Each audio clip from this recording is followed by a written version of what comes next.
সবচেয়ে বড় ব্যাপার হচ্ছে যে ফ্যাসিস্ট সরকারের যে বড় বড় পদে যারা ছিল তারা এসেও জামিন নিয়ে যাচ্ছে। এই বিষয়টাও আমাদেরকে খুব ভাবাচ্ছে, কারণ আমাদের সরকার সবেমাত্র গঠন করতে পারেনি, এর মধ্যে যদি তারা এইভাবে ছাড়া পায় এবং বিভিন্নভাবে দেখছেন যে অফিস খোলার চেষ্টা করতেছে, এই সরকার কিন্তু বিপদে পড়বে এবং এরা জানিয়ে শুনে আমাদের বিপদে ফালানোর চেষ্টা করতেছে। এই কারণে আমরা তাদের সাথে আলাপ করেছিলাম, কোনো সন্তোষজনক পাইনি, কিন্তু এরকমভাবে চলতে থাকলে আসলে ভবিষ্যৎ আমাদের খারাপ।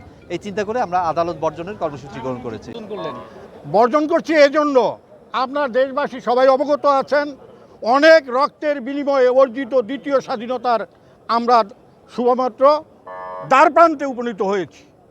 এখন প্রশাসনের ভিতর এবং বিচার বিভাগের ভিতর কিছু কলঙ্কিত আওয়ামী লীগের লোক যারা চাকরিতে আছে, তারা এখানে চেয়ারে বৈশা অন্যায় কাজ করতে আছে। হাইকোর্ট, অনারেবল হাইকোর্ট, তারপর জজ কোর্ট যাদেরকে জামিন দেয় নাই, ওনারা টাকার বিনিময়ে তাদেরকে জামিন দিয়া দেশের যে রাজনৈতিক পরিস্থিতি তাকে উত্তপ্ত করার জন্য, ঘোলাটে করার জন্য অপচেষ্টা করতেছে। এটা আমাদের জন্য দুঃখজনক। আমরা আজকে আদালত বর্জন করতেছি, আজকে থেকে সিএমএম এবং অতিরিক্ত চিফ মেট্রোপলিটন আমরা এই দুটো বর্জন করলাম, এই কারণে যে তারা যেভাবে অনৈতিকভাবে একটা সুবিধা নিয়ে বা অনৈতিকভাবে যে জামিনটা গতকালকে দিয়েছে, সেটা সম্পূর্ণ একটা আইন বহির্ভূত জামিন হয়েছে। এর আগেও সে দেখা গেছে যে এই কাজগুলো করেছে।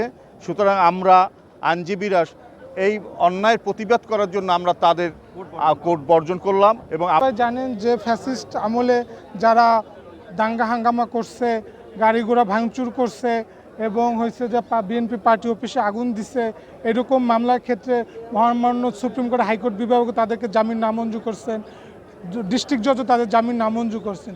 সেই মামলায় অনৈতিকভাবে প্রভাবিত হয়ে এডিশনাল চিফ মেট্রোপলিটন এবং চিফ মেট্রোপলিটন মিলে এই ফ্যাসিস্ট দোষর যে এজাহারভুক্ত আসামি তাকে জামিন দিয়েছেন।